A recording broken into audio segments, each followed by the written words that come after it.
로이드 존스와 함께하는 로마서 묵상. 오늘 로마서 묵상의 제목은 그의 아들의 형상을 본받게 하기 위하여입니다.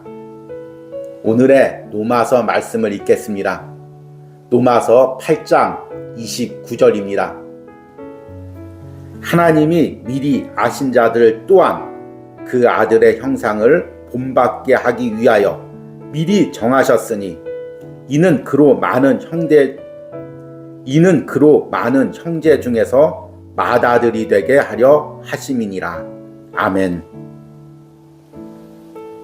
오늘의 로마서 강의 읽기입니다. 저는 이 말씀에서 사도가 그 뜻의 절대적인 확실성을 보여주고 보증하기 위해서 그 뜻을 먼저 정의한 것이라고 믿습니다. 사도 바울은 마치 이렇게 말하는 셈입니다. 너희가 너희를 향하신 하나님의 목적을 알게 될 때 하나님께서 그것을 반드시 이행하여 나가신다는 것을 알게 될 것이다. 목표의 본질 자체가 그것이 확실하고 절대적으로 필연적으로 완성을 본다는 것을 의미합니다. 이 목적은 무엇입니까? 죄를 용서하여 주시는 것만이 아닙니다. 의롭다 해주시는 것만도 아닙니다. 그것의 최종적인 목적은 우리가 하나님의 아들의 형상을 본받아 하나님의 영광에 이르게 하는 것입니다. 형상은 닮은 것 그 이상을 의미합니다. 그것은 닮은 것 중에서도 매우 특별한 형태입니다. 그것은 우연히 닮은 것이 아닙니다. 그 닮음은 우리가 본받는 대상물에서 직접 우리에게 온 것입니다. 우리는 때로는 한 어린아이에 대해서 이런 말을 합니다. 그 아이는 그 아버지를 꼭 빼다 박았다. 만일 그러하다면 그것은 아버지로부터 그 모습을 따왔기 때문입니다. 그러므로 그 말은 우리가 이런 의미에서 하나님의 아들을 닮아야 한다는 것을 의미합니다. 본받는다는 말 역시 같습니다. 원어에서 그 말은 같은 모양을 취하다라는 의미입니다. 모양에 있어서 다른 사람을 닮는다는 것을 의미합니다. 그러나 이것은 겉모양만이 일치한다는 의미가 아닙니다. 그것은 표면적인 것을 말하지 않고 깊이 숨어있는 것을 의미합니다. 우리의 본질 속에서 그를 담는 것을 의미합니다. 이것은 예수 그리스도가 인간의 몸을 입고 이 땅에 오심으로 우리에게 가능하게 되어졌습니다. 우리를 향하신 하나님의 뜻은 그러합니다. 우리의 마음속에 언제나 이 진리를 간직하고 있기 바랍니다. 언제나 이런 것들을 묵상하시기 바랍니다.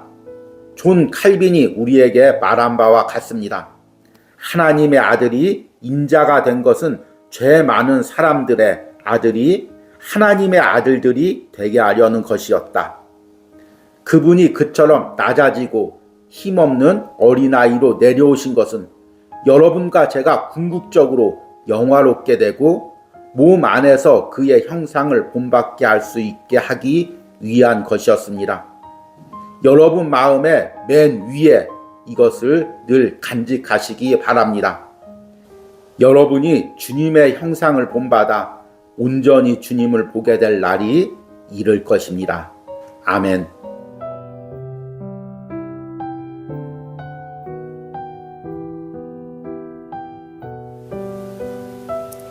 로이드 존스와 함께하는 로마서 묵상.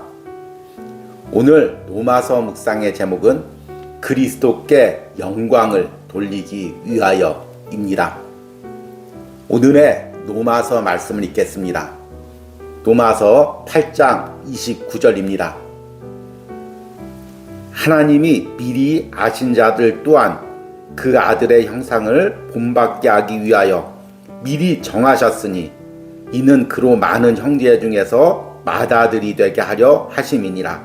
아멘. 오늘의 로마서 강의 읽기입니다.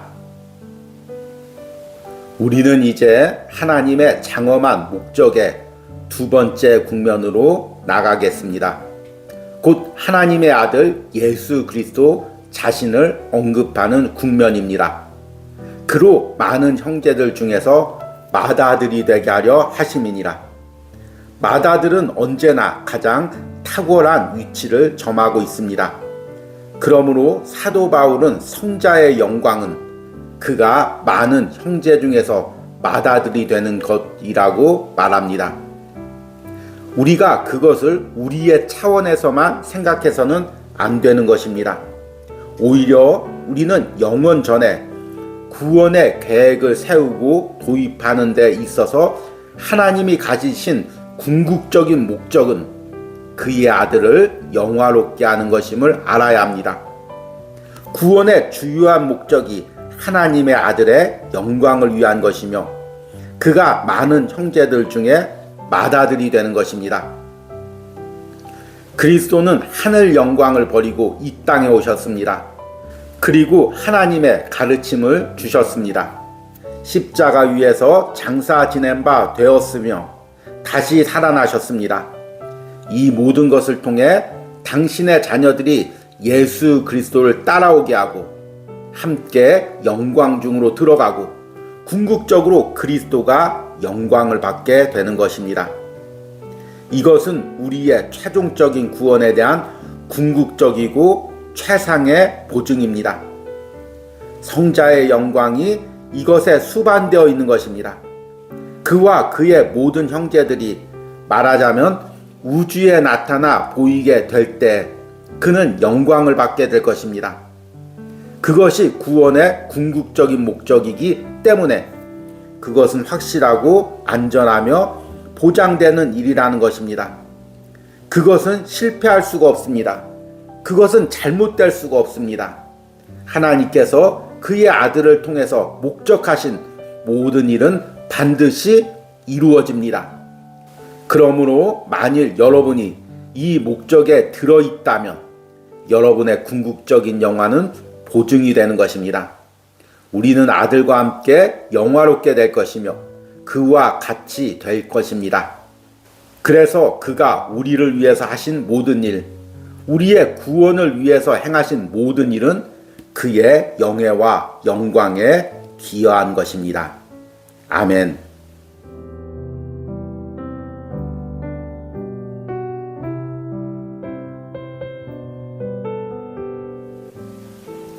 노이드 존스와 함께하는 노마서 묵상. 오늘 노마서 묵상의 제목은 하나님의 미리 아심입니다. 오늘의 노마서 말씀을 읽겠습니다. 노마서 8장 29절에서 30절입니다.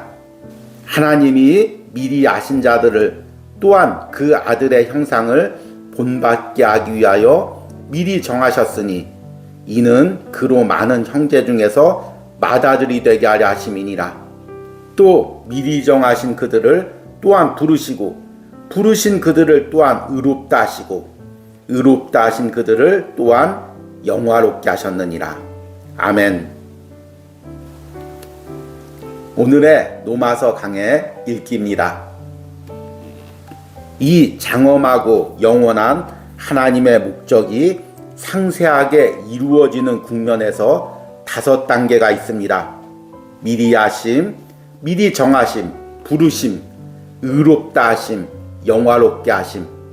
각 단계마다 절대적으로 중요합니다. 그것들의 배열의 순서에는 하나님의 뜻이 있습니다. 부르심이 중심을 차지하고 있습니다. 부르심의 저편에는 미리 아심과 미리 정하심이 있습니다. 이 편에는 의롭다 하심과 영화롭게 하심이 있습니다. 첫 번째 용어는 미리 알다라는 말입니다. 미리 아신 자들로 하나님의 계획과 구속의 계획을 우리에게 적용함에 있어서 첫 번째 동작은 하나님의 미리 아심에 의해서 통제되고 결정되는 것입니다. 많은 사람들은 그 용어가 미리 정하심인 줄 알고 있습니다. 그러나 그것은 두 번째입니다. 미리 아심의 다음에 미리 정하심이 있습니다. 반드시 그러해야 하는 것입니다. 우리는 미리 아심이라는 용어를 이해하는데 극히 주의해야 합니다. 많은 사람들은 이 단어를 하나님은 전지하시며 모든 것을 아신다고 하는 것을 의미한다고 믿습니다. 그래서 사람들에게 무슨 일이 일어날지를 미리 아신다고 생각합니다. 그러나 이 용어는 하나님께서 하시는 일과 하나님 자신에 대해서 말하고 있는 것입니다. 여기에서는 사람들이 할 수도 있고 하지 않을 수도 있는 어떠한 일이 하나도 포함되어 있지 않습니다. 그것은 하나님의 구원의 계획을 의미하고 있습니다. 또한 알다라는 말이 하나님과 인간의 관계에 쓰여질 때는 하나님께서 당신의 자녀들에게 특별한 관심을 보이신다는 것을 의미합니다. 그래서 하나님은 그들에 대한 특별한 사랑을 보이시고 그들에게 관한 어떠한 일들을 계획하시고 목적하셨다는 것을 의미합니다. 아모스는 내가 땅의 모든 족속 중에 너희만 알았나니 라고 말합니다. 이것은 하나님이 너희만을 내 백성으로 선택했다는 의미입니다. 마태복음 7장에서는 주님이 마지막 날에 불법을 행하는 자들에게 그들을 알지 못한다고 말합니다. 따라서 성경에서 알다라는 말은 하나님과 당신의 자녀들 사이에 인격적인 관계를 의미합니다. 그것은 우리의 게으름이나 무율법주의를 주장하지 않습니다. 왜냐하면 이 진리가 말하는 것은 이러합니다. 하나님께서 이러한 식으로 창세전에 우리를 아셨고 저와 여러분이 그 아들의 형상을 본받게 되고 죄로부터 완전히 자유롭게 되어 끝내는 영화롭게 되도록 작정하셨다는 것입니다. 아멘.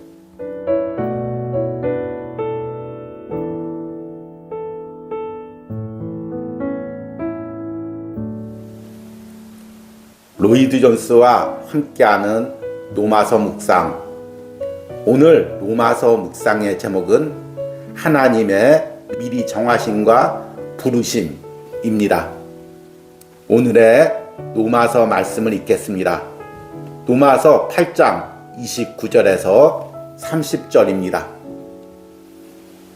하나님이 미리 아신 자들을 또한 그 아들의 형상을 본받게 하기 위하여 미리 정하셨으니 이는 그로 많은 형제 중에서 맏아들이 되게 하려 하심이니라. 또 미리 정하신 그들을 또한 부르시고 부르신 그들을 또한 의롭다 하시고 의롭다 하신 그들을 또한 영화롭게 하셨느니라. 아멘. 오늘의 로마서 강의 읽기입니다. 우리가 구원의 과정에서 두 번째로 알아야 할 용어는 미리 정하심이라는 말입니다. 이것은 앞서서 정했다는 의미입니다. 이 단어의 헬라어의 의미는 어떠한 한계나 범주 안에 미리 넣어 두었다는 의미입니다. 하나님은 미리 아신 당신의 자녀들을 이 특별한 목적과 뜻을 위하여 따로 구별해 두신 것입니다. 베드로 전서에서는 이 의미를 더욱 분명하게 말합니다. 그러나 너희는 택하신 족속이요 왕같은 제사장들이요 거룩한 나라요 그의 소유가 된 백성이니 이는 너희를 어두운 데서 불러내어 그의 기이한 빛에 들어가게 하신 이의 아름다운 덕을 선포하게 하려 하심이라. 세 번째 용어는 부르셨다는 말입니다. 부르셨다는 말은 하나님이 미리 하시고 미리 정하신 뜻대로 우리를 부르셨다는 의미입니다. 그런데 어째서 이 부르심이 구원의 과정의 중간 지점에 오는 것입니까? 어째서 그 말이 의롭다 하심보다 먼저 오는 것입니까?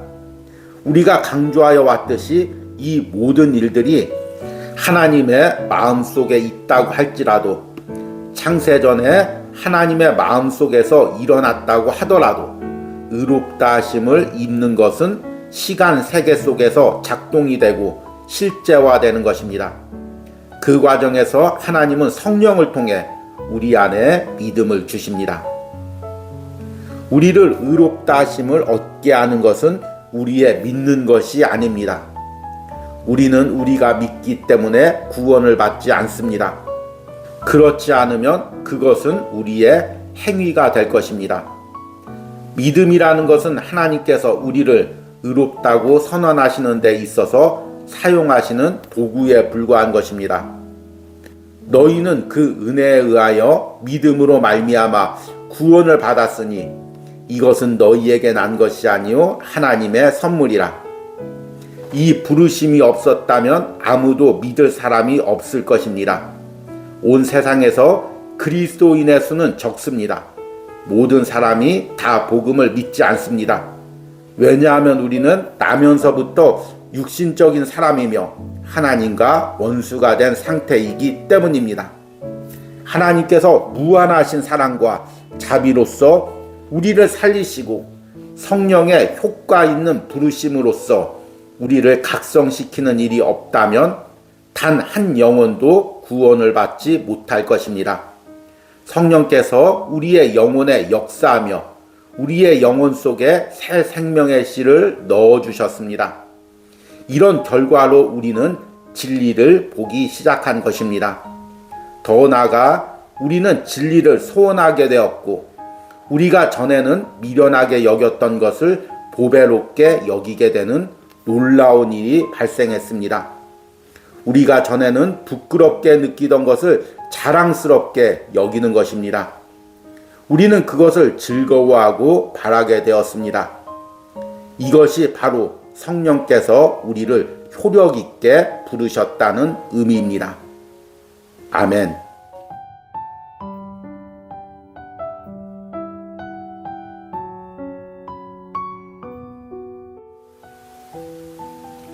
로이드 존스와 함께하는 노마서 묵상. 오늘 노마서 묵상의 제목은 하나님의 의롭다 하심과 영화입니다. 오늘의 노마서 말씀을 읽겠습니다. 노마서 8장 30절입니다. 또 미리 정하신 그들을 또한 부르시고 부르신 그들을 또한 의롭다 하시고 의롭다 하신 그들을 또한 영화롭게 하셨느니라. 아멘. 오늘의 노마서 강의 읽기입니다.